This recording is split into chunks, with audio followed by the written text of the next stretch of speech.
E aí, tudo bem? Estamos de volta para o nosso último encontro, nesta semana que foi dedicada aos princípios constitucionais tributários, aqui no programa Saber Direito da TV Justiça.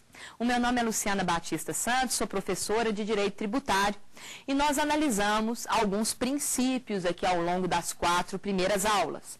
Princípio da legalidade, princípio da anterioridade, da irretroatividade. Depois ingressamos na análise do princípio da igualdade. Verificamos a aplicação da igualdade no âmbito federativo, a relação do princípio da igualdade com o princípio da capacidade contributiva. E finalizamos o nosso último encontro analisando o princípio da seletividade, não é? Uma graduação de acordo com a essencialidade do bem. Nos acompanhou aqui durante esta semana, né? Estavam conosco alguns alunos que estão também presentes aqui hoje. Kellen, o Francisco e a Márcia, viu? Muito obrigada mais uma vez pela participação de vocês. Então, nós vamos avançar no estudo dos princípios constitucionais tributários, analisando hoje o chamado princípio do não confisco. Presente no texto constitucional, no artigo 150, inciso 4º da Constituição Federal. O princípio do não confisco nos diz o seguinte: o texto constitucional veda à União, aos estados, ao Distrito Federal e aos municípios utilizar tributo com efeito de confisco. Utilizar tributo com efeito de confisco. Vamos lá. O que é uma tributação confiscatória? Quando é que um tributo se configura como um confisco? Ora, a Constituição, ela não nos esclarece, assim, não conceitua. É confisco quando um tributo é aplicado de tal forma. Então, não há uma definição, até porque não é papel do texto constitucional, não é? Fazer esta definição, justamente, felizmente não há essa definição, esse limite objetivo a partir do qual um tributo seria confiscatório, justamente é bom isso, para permitir, então, ao intérprete da Constituição e o intérprete máximo, Supremo Tribunal Federal, a análise da aplicação deste princípio caso a caso. Mas quando falamos em confisco, vamos resgatar aqui a ideia, né, que permeia aí esta expressão. Quando eu digo que algo foi confiscado, no direito penal, por exemplo, é a perda da propriedade, não é isso? É a perda de um bem sem a devida contrapartida pecuniária. Então, os efeitos da sentença penal condenatória, o confisco dos produtos advindos da atividade ilícita, né? Os produtos advindos da atividade que está sendo aí penalizada. No âmbito do direito administrativo, nós temos aquela desapropriação sem indenização de propriedades onde há plantações psicotrópicas. Então, num primeiro momento, aí nós podemos dizer que a ideia subjacente ao princípio do não confisco é resguardar o direito de propriedade. Então, se o tributo não pode ter efeito confiscatório, isso significa que o tributo não pode ser tão elevado ou tão exacerbado que na prática represente o confisco. Sobretudo se nós considerarmos que o tributo não é sanção de ato ilícito. Então, o fato gerador do tributo, seja qualquer espécie de tributo, vai ser sempre a descrição, deve ser sempre a descrição legal de um fato lícito. Então, o tributo não pode ter efeito de confisco, representando a perda do bem, a retirada do bem, sem a devida contrapartida pecuniária. Ou seja, o tributo não pode ser utilizado com efeito confiscatório. Mas há uma outra relação interessante entre o princípio do não confisco e o princípio analisado na aula passada, que é o princípio da capacidade contributiva. Ou seja, aquele tributo que não respeite a capacidade contributiva, que vá além da sua aptidão, da sua possibilidade de suportar o pagamento do tributo, sem redução das condições mínimas, básicas, necessárias à subsistência, este tributo ele é confiscatório.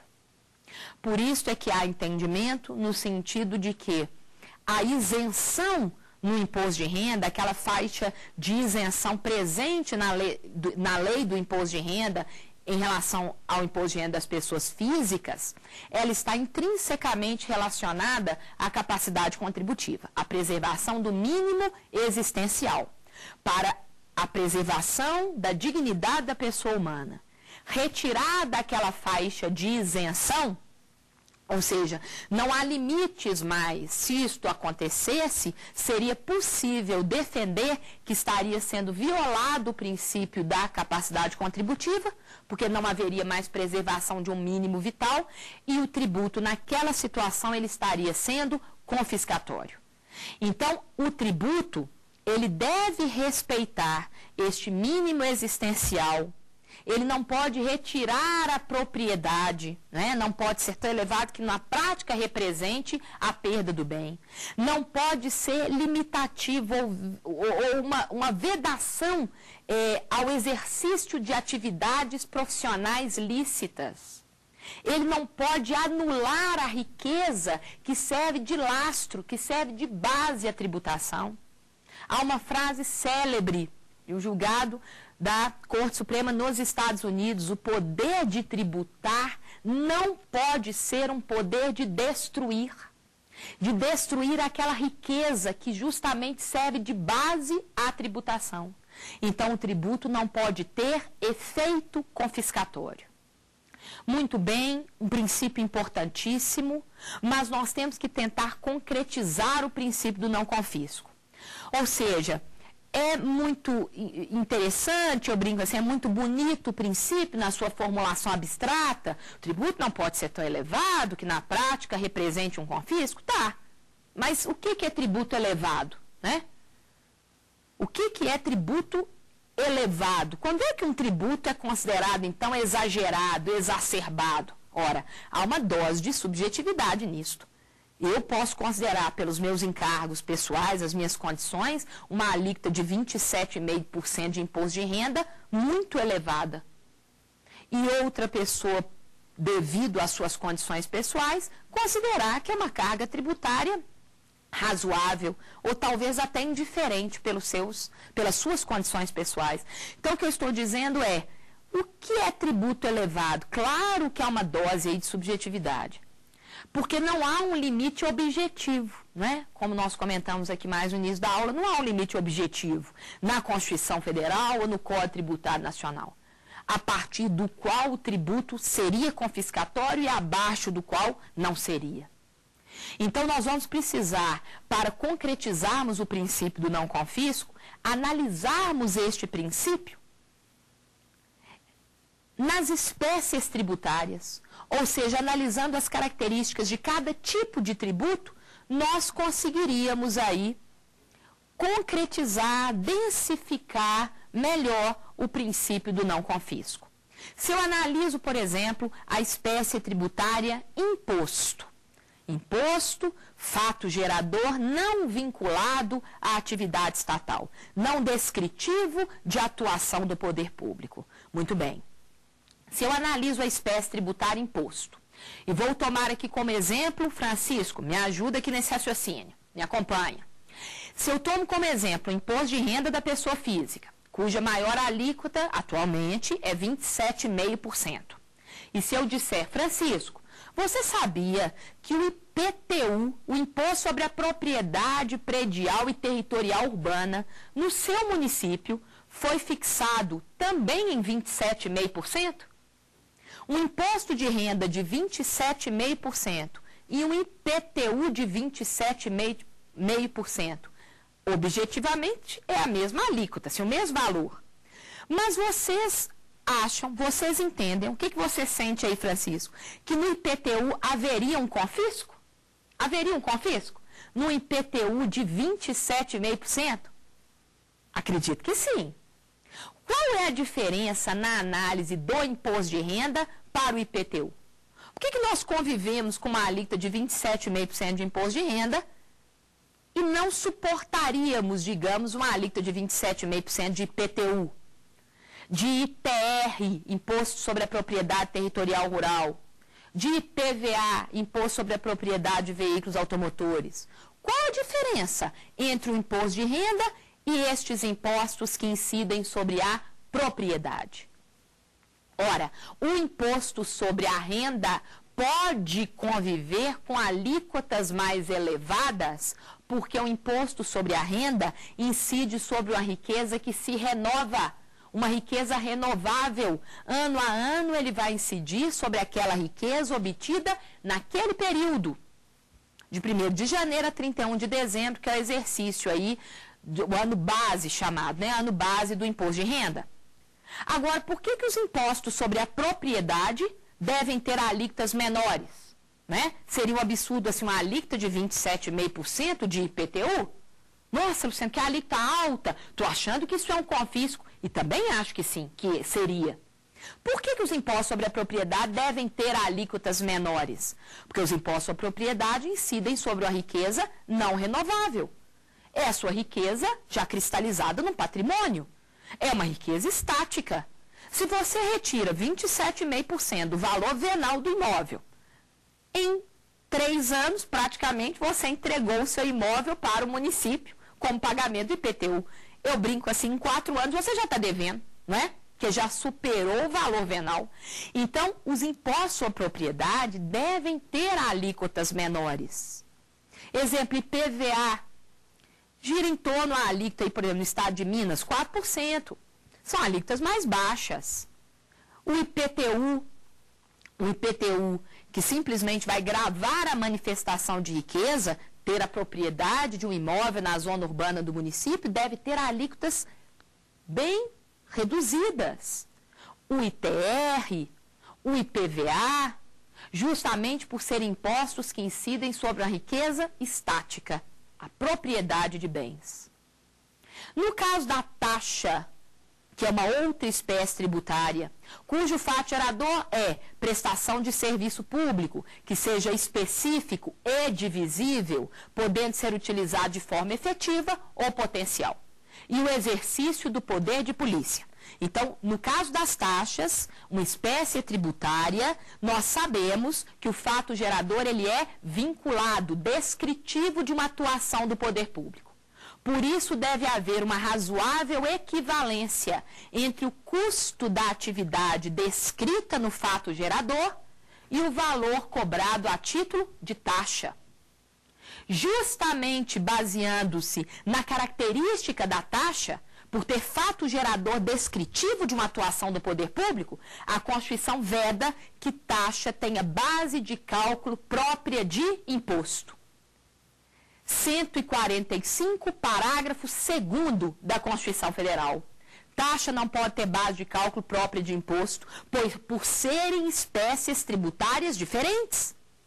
Então não podem ter bases de cálculo idênticas.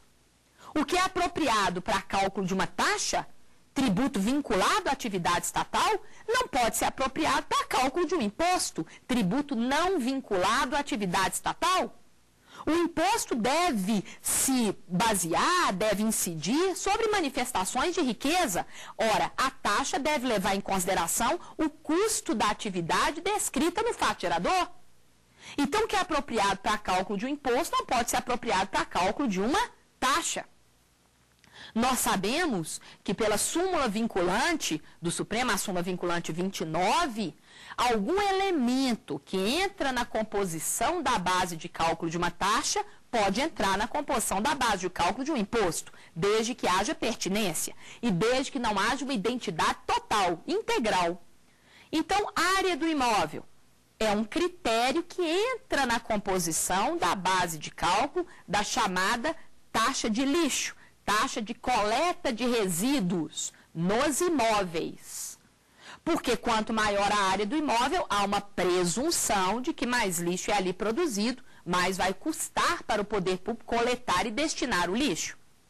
Agora, a área do imóvel é um critério que também entra na composição do IPTU, porque para se chegar ao valor venal do imóvel, é preciso saber a área do imóvel. Agora, a área do imóvel é um elemento que compõe a base de cálculo de uma taxa, pode compor também a base de cálculo de um imposto. Mas não há uma identidade total, porque há outros critérios para se chegar ao valor desses tributos. Então, o que o Supremo nos diz, na minha visão, interpretando corretamente a Constituição Federal, pode um elemento próprio de taxa entrar na base de cálculo de um imposto e vice-versa, desde que não haja uma identidade total. Está certo o Supremo. Por quê? Porque não pode haver uma identidade total por serem espécies tributárias diferentes. Então, uma taxa não pode ter base de cálculo apropriada de um imposto, sob pena, inclusive, dela se tornar o quê? Confiscatória. Pois ela não está levando em consideração o custo da atividade estatal.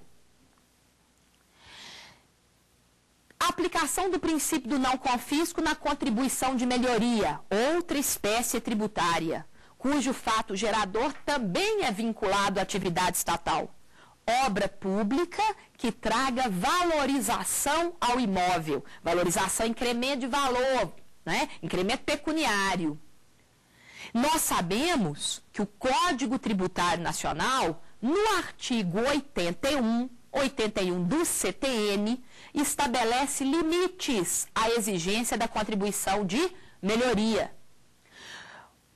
O valor cobrado pelo poder público, a título de contribuição de melhoria, de cada sujeito passivo, daquele sujeito passivo que foi beneficiado pela obra que valorizou o seu imóvel, ele não pode suportar um valor superior ao benefício obtido com a obra.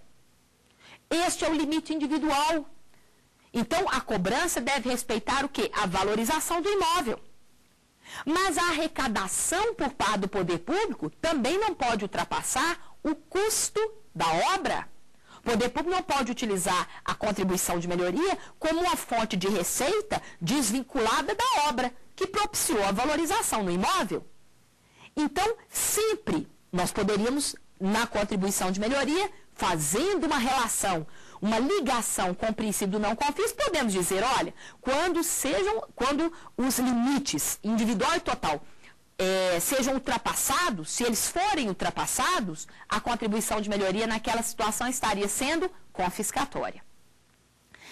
Nos tributos chamados finalísticos, que se caracterizam porque a Constituição determina um destino para a receita, é o caso do empréstimo compulsório, artigo 148, e das chamadas contribuições especiais, descritas nos artigos 149 e 149-A, 148, 149 e 149-A da Constituição Federal.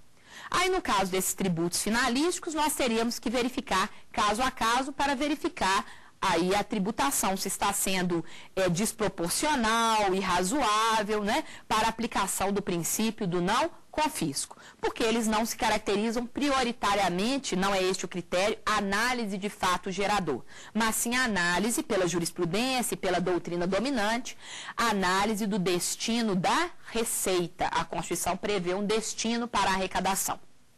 Então, o que eu estou aqui tentando passar, não é, para vocês é esta ideia de que nós sabemos que o princípio do não confisco tem um grau de abstração, não é um princípio aberto. Quer dizer, quando é que um tributo é confiscatório? Depende da situação que você está analisando, depende de cada espécie tributária, da aplicação do não confisco em relação a cada espécie de tributo, as características pertinentes àquele tipo de tributo. Uma análise interessante, que é feita também pelo Supremo Tribunal Federal, é a aplicação do princípio do não confisco às multas, às penalidades pecuniárias. Se você observar, literalmente, a Constituição diz: o tributo não pode ter efeito de confisco. E aí, há quem entenda, numa interpretação, eu acho que mesquinha da Constituição Federal, que em relação às multas, não haveria que se aplicar o princípio do não confisco, porque o tributo não se confunde com multa e o princípio do não confisco na Constituição se refere ao tributo, não se refere à penalidade. Ora, o Supremo Tribunal Federal, numa interpretação adequada do texto constitucional, nos diz o seguinte: mas o princípio do não confisco, ele tem por base garantia de direito de propriedade. Ele tem por base o livre exercício das atividades profissionais. Ele tem por base a dignidade da pessoa humana. estes valores não são tributários. Estes valores são valores fundamentais que permeiam todo o texto constitucional. Então, se uma lei estabelece uma multa por infração a uma obrigação tributária, seja do não pagamento do tributo, seja do descumprimento de uma chamada obrigação acessória, obrigações de fazer ou não fazer, escriturar livre, emitir nota.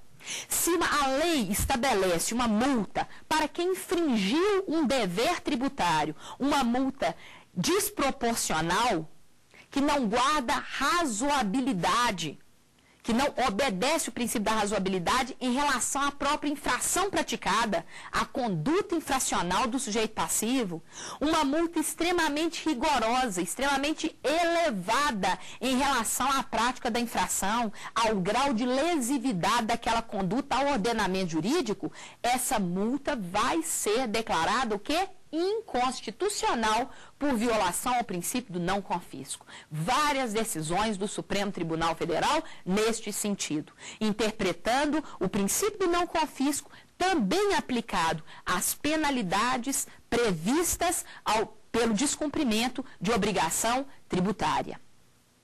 Mas vamos avançar.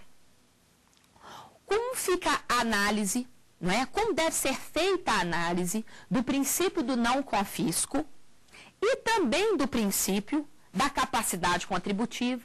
Agora já vou fazer uma junção do princípio do não confisco com o princípio da capacidade contributiva analisado na aula anterior.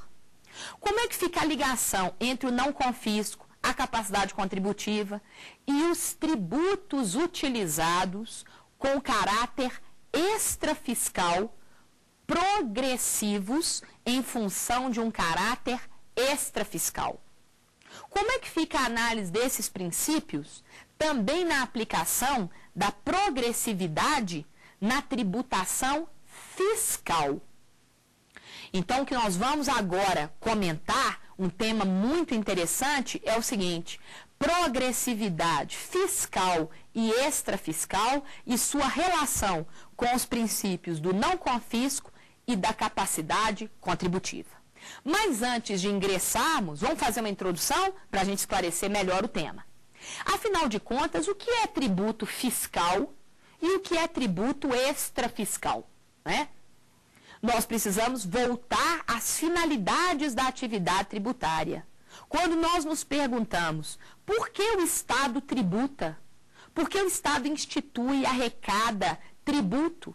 Ora, ele pode realizar esta atividade com uma finalidade fiscal, que é a predominante, sem dúvida, porque o Estado tributa. Todos nós, né, pensamos assim, num primeiro plano, para obter dinheiro. O Estado tributa para arrecadar recursos, para abastecer os cofres públicos, para cumprir com as necessidades públicas, ou seja, para satisfazer as necessidades coletivas.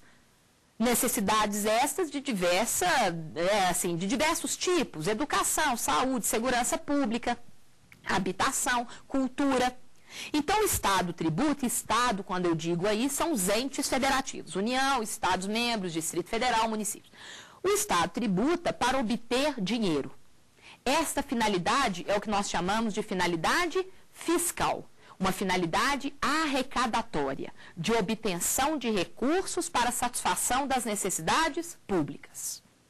Mas o tributo também pode ser utilizado com uma finalidade extrafiscal, para estimular ou desestimular comportamentos por meio da tributação.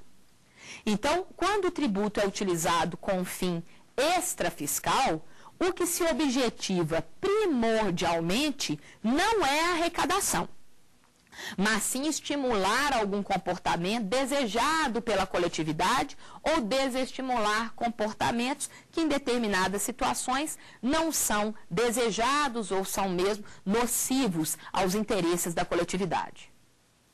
Então, exemplo clássico, né?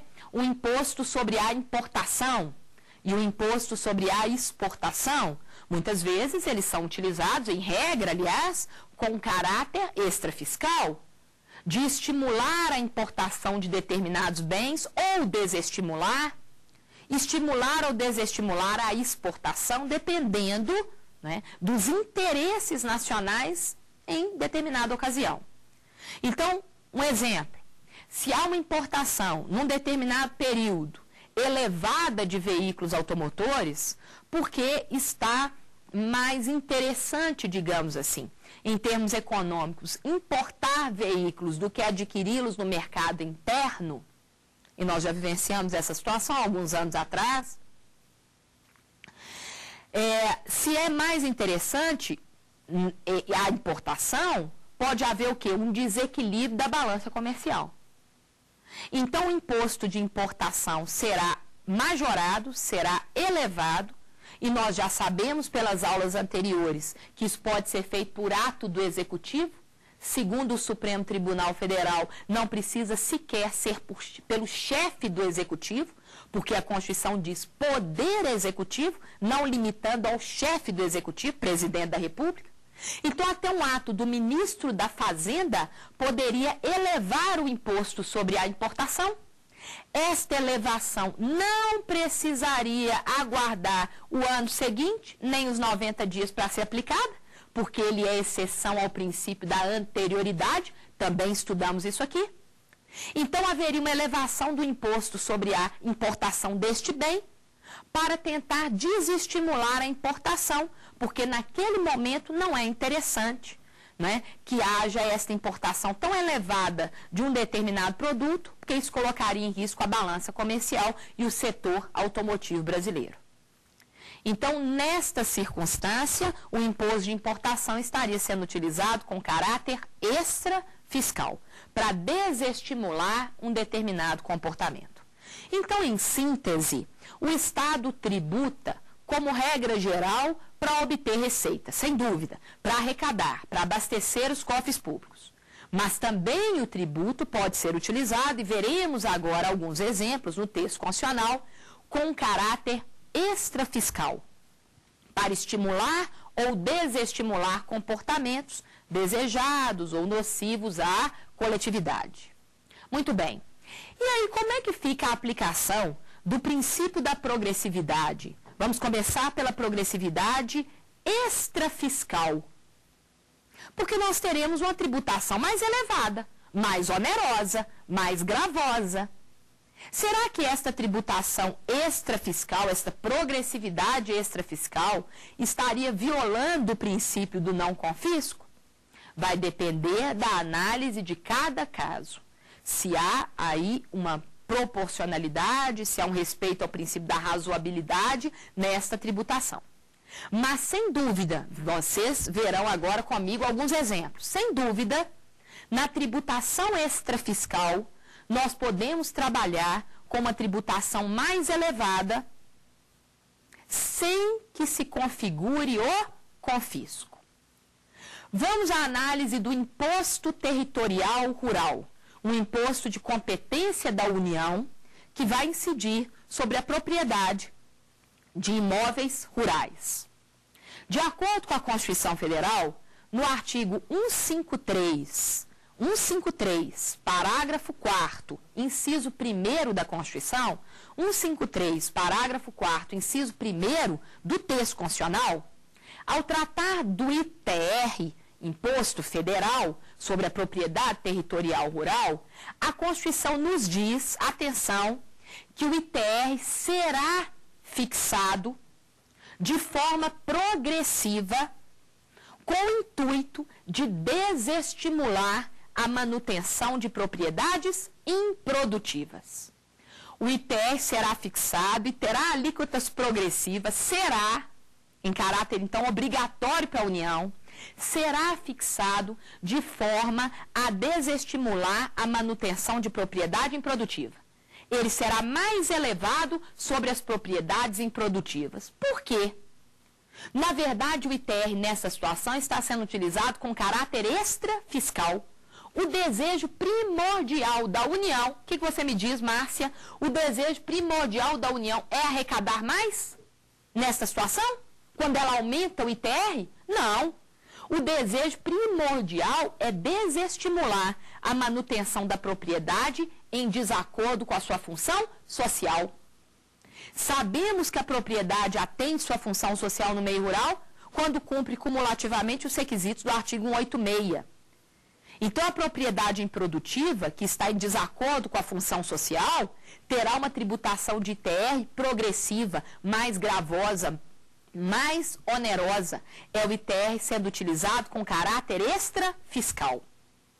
A atual lei federal, que trata do ITR, a Lei 9393/96, Lei 9393/96, estabelece alíquotas progressivas do ITR que chegam a 20%, de acordo com a área do imóvel e o grau de produtividade. Né? A área do imóvel e grau de produtividade. Então, digamos, quanto maior a área do imóvel, menor o grau de produtividade, alíquotas mais elevadas. É o ITR sendo utilizado com caráter extrafiscal, a alíquota chegando a 20%. 20% certamente é uma alíquota muito elevada, não é? Muito alta. Mas por que não houve declaração de inconstitucionalidade desta alíquota de 20%? Porque há dois valores aí na Constituição Federal. O princípio do não confisco tem por base a garantia do direito de propriedade. Mas nós sabemos que a propriedade deve atender sua função social. Então, para aquela propriedade em desacordo com a função social, permite a Constituição, como o valor que vai ser, digamos, aplicado nesse caso, vai ser prestigiado nessa situação, que a propriedade, então, o princípio do não, o direito, a garantia pura e simples do direito de propriedade, vai ceder espaço, digamos assim, neste conflito, né, de princípios, para a aplicação do princípio a propriedade deve atender sua função social.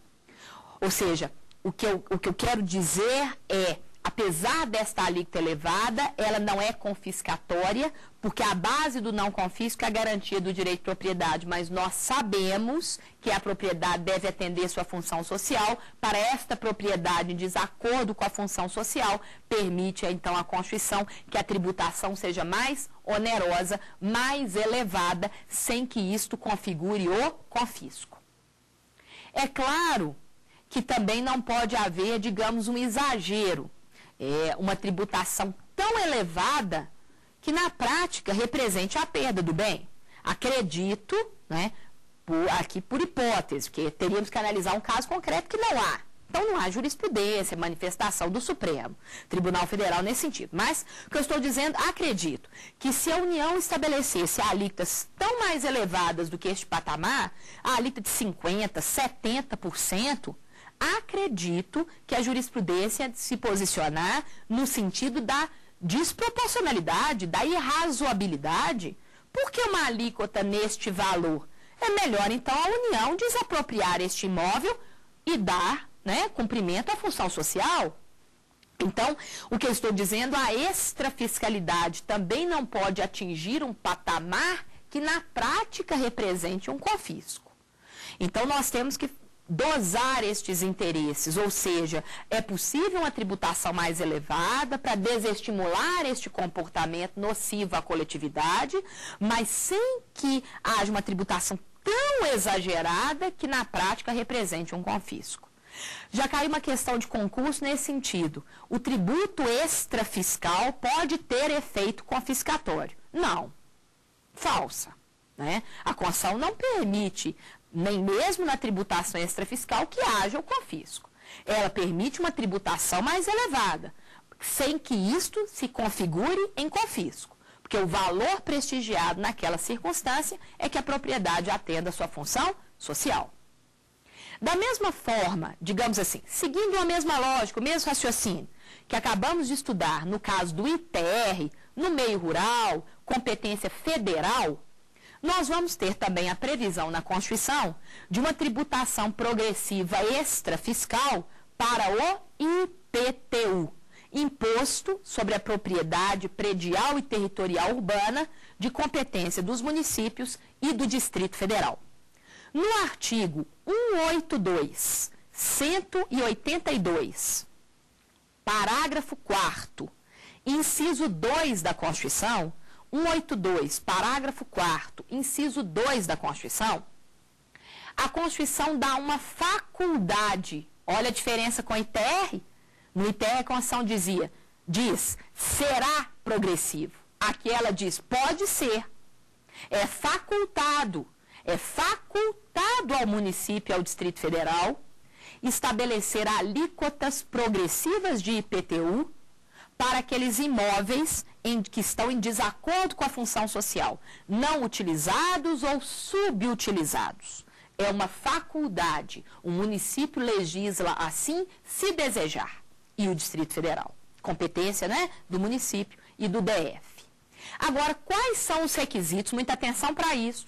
Quais são os requisitos que devem ser observados pelo município e pelo Distrito Federal para instituírem este IPTU progressivo extrafiscal, para desestimular a manutenção da propriedade em desacordo com a sua função social? A Constituição exige lei federal, que vai estabelecer, digamos, normas gerais, parâmetros gerais sobre esta tributação. Plano diretor, porque é lá no plano diretor que nós vamos encontrar, então, estes parâmetros para aferir se a propriedade cumpre ou não a função social do meio urbano. E lei municipal, ou lei do DF. Este último requisito, digamos, é o mais lógico, porque o IPTU, sendo da competência do município e do Distrito Federal, deve haver uma lei ou do município ou do DF estabelecendo essa tributação progressiva. Mas esta lei municipal ou do Distrito Federal deve estar em consonância com uma lei federal e com o plano diretor, com as diretrizes traçadas no plano diretor. Muito bem. Esse dispositivo da Constituição, e o interessante é que essa norma está no texto constitucional desde a sua redação original, constituinte originário. Esse dispositivo ele foi regulamentado somente em 2001, pela famosa Lei Estatuto das Cidades, a Lei 10.257, de 2001. E esta lei, uma lei federal, esta lei estabelece que o IPTU não é? É uma faculdade para o município e para o DF. Pode ser progressivo, alíquotas progressivas para propriedade não utilizada, subutilizada, progressivo no tempo. O município pode estabelecer essa progressividade durante um prazo máximo de 5 anos. A alíquota a cada ano pode ser até o dobro da alíquota prevista no período anterior. Mas atenção agora, hein? Olha o limite, olha o patamar. Não pode ser ultrapassado o limite de 15%. Então, nesta lei de norma geral, que deve ser observada pelos municípios e pelo Distrito Federal, há um limite máximo de alíquota, 15%. Então, fechando o raciocínio, o município estabelece um IPTU progressivo extrafiscal, se desejar, é uma faculdade, desde que não seja ultrapassado o patamar de 15%. O que, sem dúvida, é uma alíquota elevada para o IPTU, sem dúvida, né? Objetivamente, 15% do valor venal do imóvel, nossa, é uma alíquota alta. Eu não tenho dúvida quanto a isso. Mas não houve declaração de inconstitucionalidade, justamente porque o IPTU está sendo utilizado com caráter o quê? Extrafiscal. A intenção, o escopo principal ali, não é a proteção pura e simples do direito de propriedade, mas que a propriedade atenda a sua função social. E por isso a permissão, cada município vai legislar dentro desse patamar. Pode nem instituir esse tipo de IPTU, pode instituir com uma alíquota máxima de 10%. O que eu estou dizendo é que ele não pode ultrapassar a alíquota de 15% prevista na Lei 10.257/2001, Estatuto das Cidades. Muito bem. E a progressividade fiscal? Quando o tributo é utilizado progressivamente, mas com caráter fiscal, um caráter arrecadatório. Aí, a tributação fiscal, progressiva fiscal, vai ter por base a capacidade contributiva. E dependendo da situação, dependendo da utilização do valor estabelecido para esse tributo, aí sim nós poderíamos alegar que há um confisco. Porque aqui não se pretende estimular ou desestimular comportamentos, né? Pretende-se uma tributação progressiva baseada na sua manifestação de riqueza, baseada na capacidade contributiva. Já demos o exemplo aqui na aula passada da progressividade no imposto sobre a renda. Alíquotas progressivas baseadas estas alíquotas na capacidade contributiva. Quanto maior a riqueza, maior seria a tributação, porque você demonstra possuir capacidade de suportar uma carga tributária maior. Mas temos que analisar aqui, para a gente fechar esse raciocínio, a previsão na Constituição da progressividade fiscal para o IPTU. Olha que interessante. Até a emenda constitucional 29 de 2000, emenda constitucional, não havia previsão na Constituição Federal da progressividade fiscal para o IPTU. Só havia previsão na Constituição, como nós acabamos de comentar, da chamada progressividade extrafiscal, que era aquela possibilidade do município e do DF tributarem de maneira mais onerosa aquela propriedade em desacordo com a função social. Então, a jurisprudência até a emenda 29 era no sentido de que o IPTU não poderia ser estabelecido de maneira progressiva com base no valor do imóvel. No valor do imóvel. Valor do imóvel não poderia ser critério para uma tributação mais elevada. Não havia previsão na Constituição Federal e o IPTU era classificado como um imposto real. Real vem de res, coisa, objeto, ou seja, ele deveria levar em consideração as características do bem, do objeto, se está ou não cumprindo a função social, por exemplo, mas não as características do proprietário. Como assim? Porque, gente, uma tributação baseada no valor do imóvel tem por base o que está subjacente. Qual que é a ideia subjacente aí? Maior capacidade contributiva do proprietário. Quanto maior o valor do imóvel, presume-se um maior nível de riqueza por parte do proprietário deste imóvel. Então, a jurisprudência até a emenda 29 entendia, não é possível essa tributação baseada no nível de riqueza do proprietário. A uma não está previsto na Constituição. E o IPTU não pode levar em consideração características pessoais, como ocorre no imposto sobre a renda. Ele deve levar em consideração as condições objetivas do bem, por ele ser um imposto com um viés, assim, um imposto real. A emenda constitucional 29 de 2000 alterou este quadro na Constituição Federal. A emenda constitucional 29 de 2000 introduziu, no artigo 156 da Constituição, o parágrafo 1º, prevendo a possibilidade, também uma possibilidade, atenção, a faculdade para o município e Distrito Federal, a possibilidade de município e Distrito Federal instituírem um IPTU progressivo em razão do valor do imóvel e ainda com alíquotas diferenciadas em razão da sua localização e das áreas mais ou menos valorizadas no município ou em razão da sua utilização, imóveis residenciais ou imóveis utilizados para fins comerciais. Então, a chamada emenda, a emenda 29 de 2000 introduziu o que nós passamos a chamar de progressividade fiscal no IPTU. Uma progressividade baseada na capacidade contributiva. Alíquotas progressivas simplesmente em razão do valor do imóvel. Então, um exemplo hipotético. No município X, os imóveis cujo valor seja de até R$200 mil, suporta uma alíquota de 1%. De 200 mil a 500 mil, a alíquota já é de 2%. E para imóveis de valor superior a 500 mil, a alíquota já seria de 3%. Então, neste exemplo hipotético aqui, nós teríamos alíquotas progressivas cada vez mais elevadas de acordo simplesmente com o valor do imóvel, porque há uma presunção de maior riqueza por quem detém um imóvel de maior valor.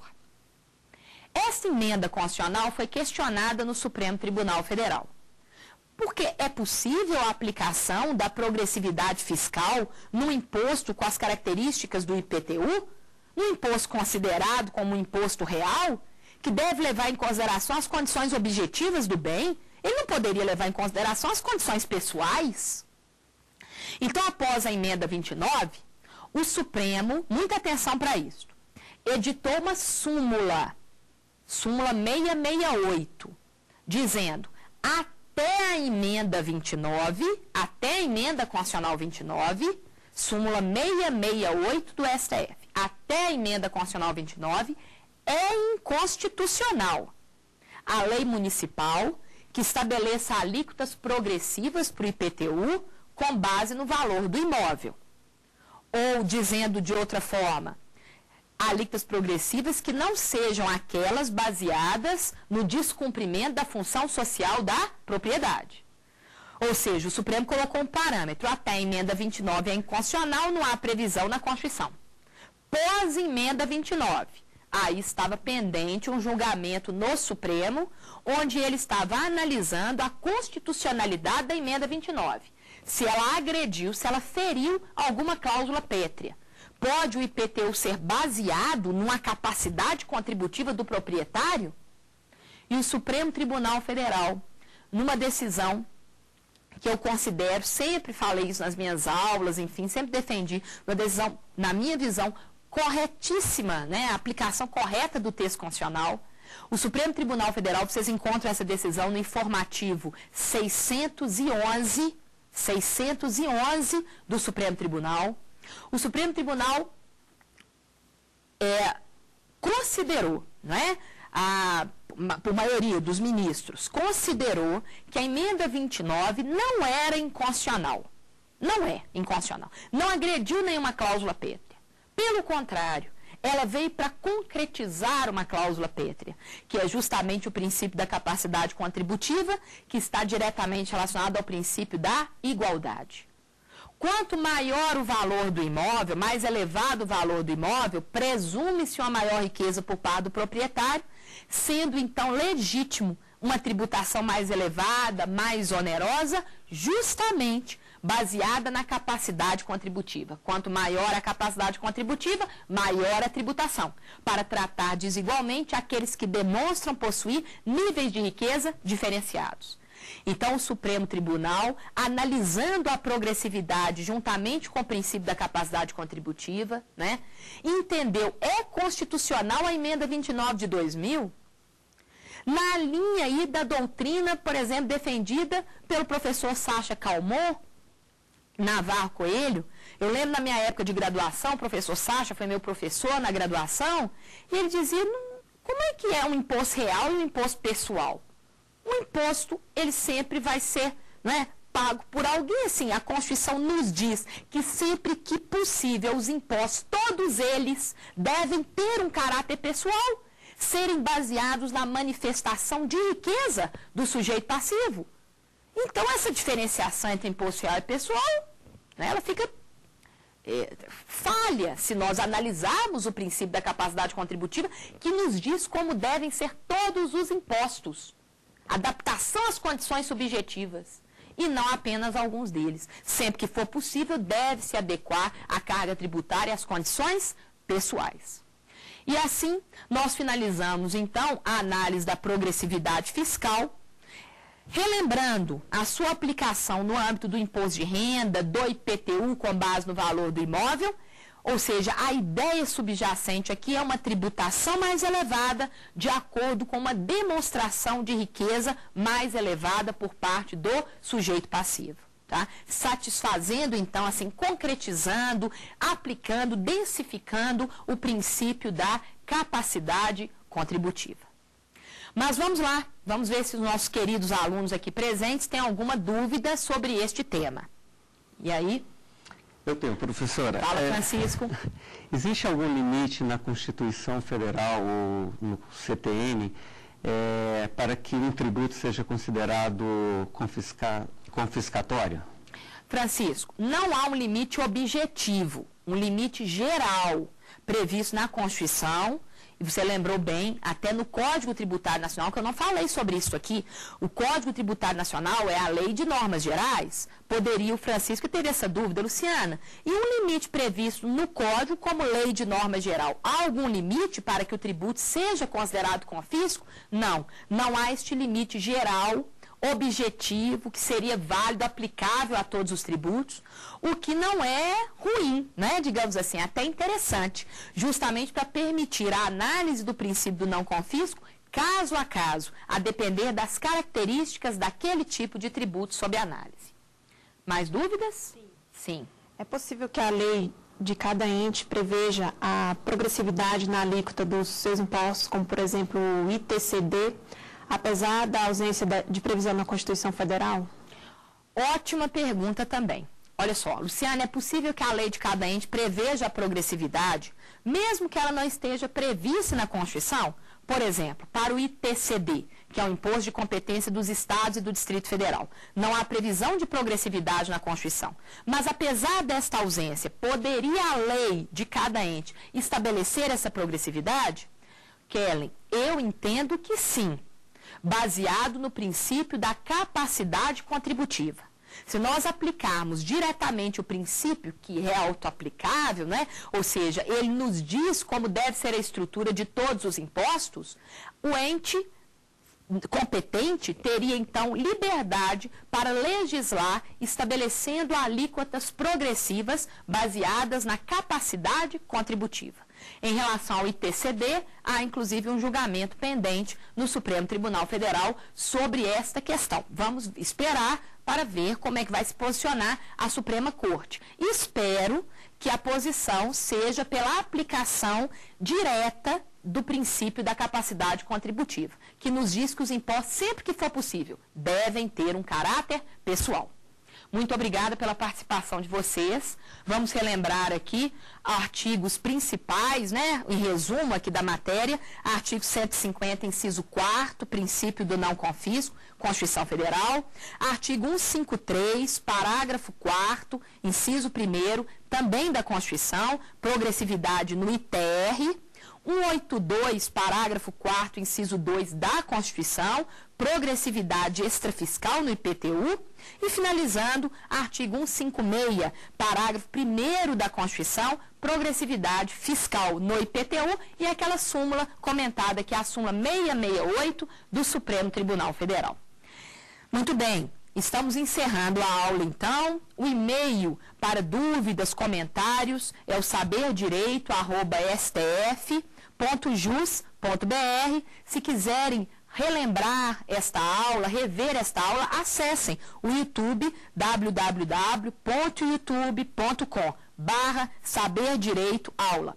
Peço aos senhores se encaminharem e-mail que digam aula de Direito Tributário, professora Luciana, princípios constitucionais. Muito obrigada pela presença, espero que tenham gostado do curso sobre as limitações na parte dos princípios constitucionais tributários. Agradeço a presença de vocês, a participação, as perguntas. Muito obrigada pela atenção de todos. Bons estudos, boas aulas, né, nos próximos encontros do Saber Direito. Até breve, um abraço.